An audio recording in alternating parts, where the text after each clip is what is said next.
Hi everyone, this is William from the Headphone Experience, and I'm here tonight with a update on the Hifiman Sundara headphone.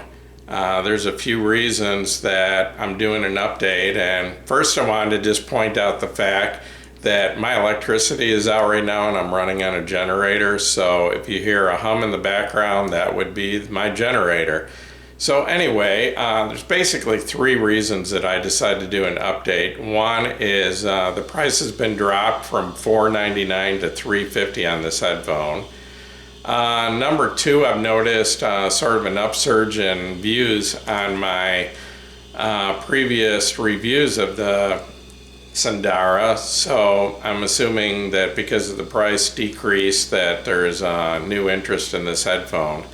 And number three is I'm guessing about 7 months since I reviewed the Sundara, I've had more experience. I've reviewed another 5 headphones and another 4 headphone amps, including the Kennerton Valley, the Grotto SR80E, the Kennerton Thror, the Meza 99 Classic, the Hifiman Aria, and then as far as amps, I've done reviews on the Burson Fun, the Audio GD Master 9, the Wells Audio Milo, and the Urza Bacillus Tilia. And I'll be honest, this headphone has worked very well with any amp I've used. So amping this headphone isn't a real issue.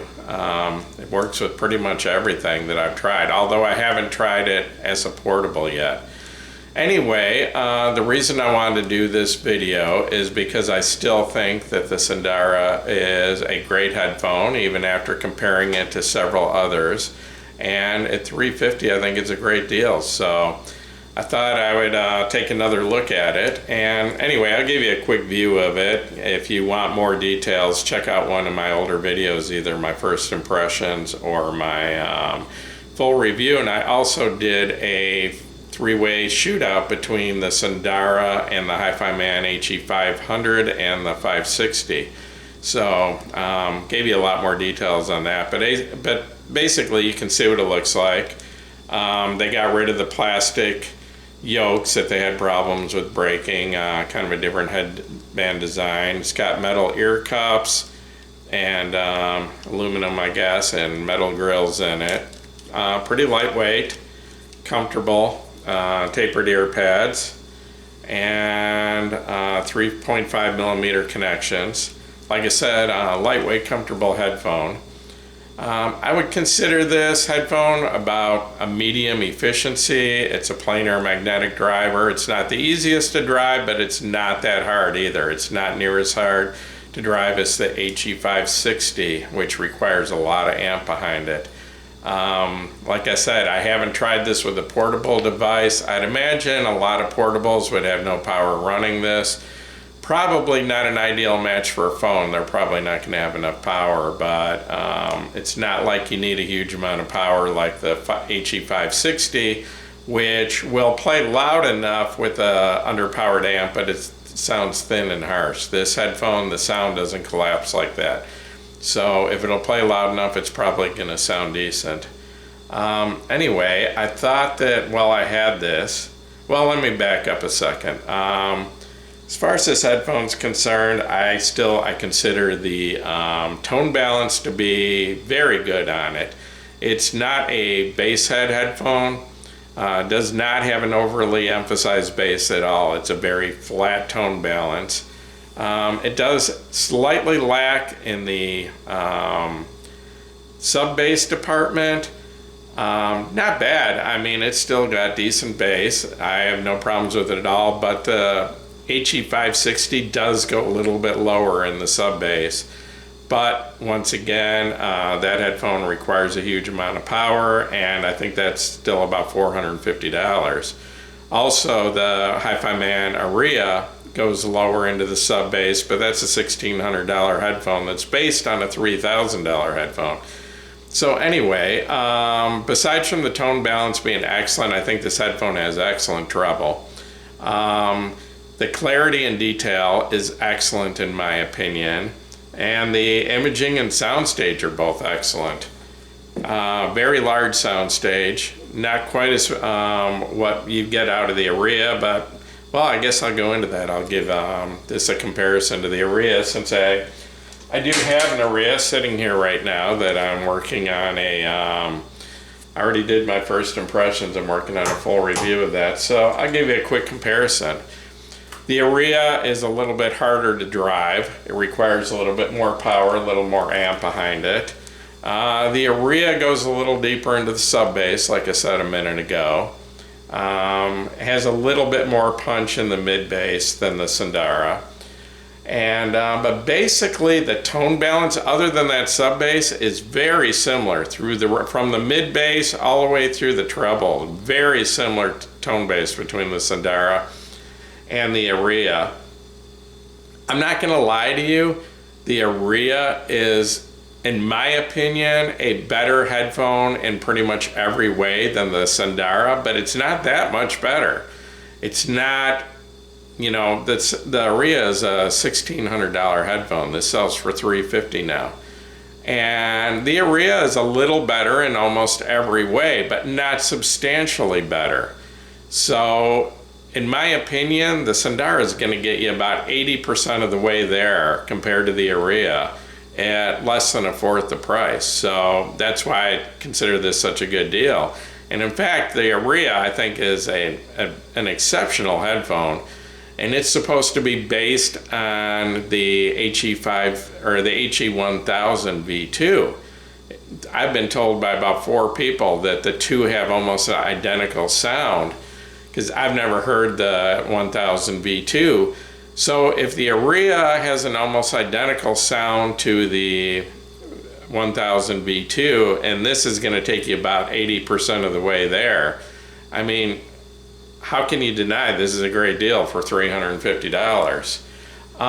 The Aria has an absolutely huge soundstage. I've never heard the Sennheiser HD 800 yet, so I can't say if it's as large as that, but I've heard comparisons saying they're pretty close. Anyway, the Aria has an exceptionally wide and exceptionally tall soundstage.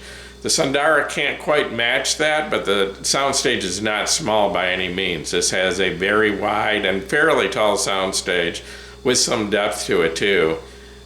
So, you know, other than that, like I said, the Aria is a little bit better in every way, but not substantially better. So, you know, it's up to you if that extra 20% is worth 4.5 times the price.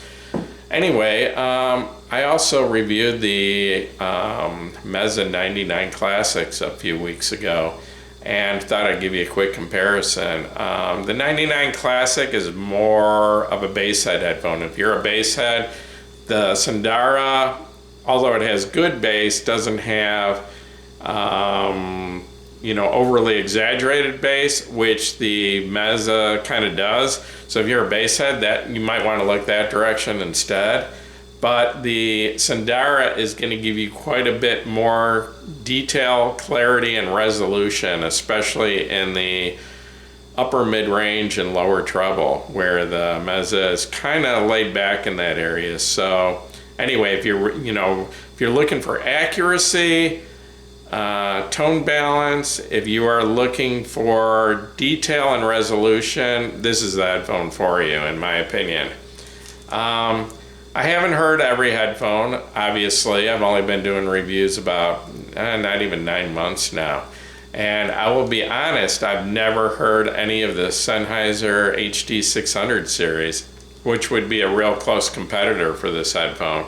I've never heard any of the mass drop versions of them either. So, so I can't really tell you if it's going to be better than those or not. But based on everything I've heard so far, and based on a lot of, conversations with people in my headphone group that's up to over 4,000 members now, I was chatting with a member of my group just a few days ago that has owned pretty much every headphone on the planet, and he too thinks that this is just one of the best deals in headphones right now. He thinks that this is an exceptional deal. So I'm not the only one thinking this. So anyway, I've only had one problem with this so far. I know that there have been some issues with Hifiman quality control.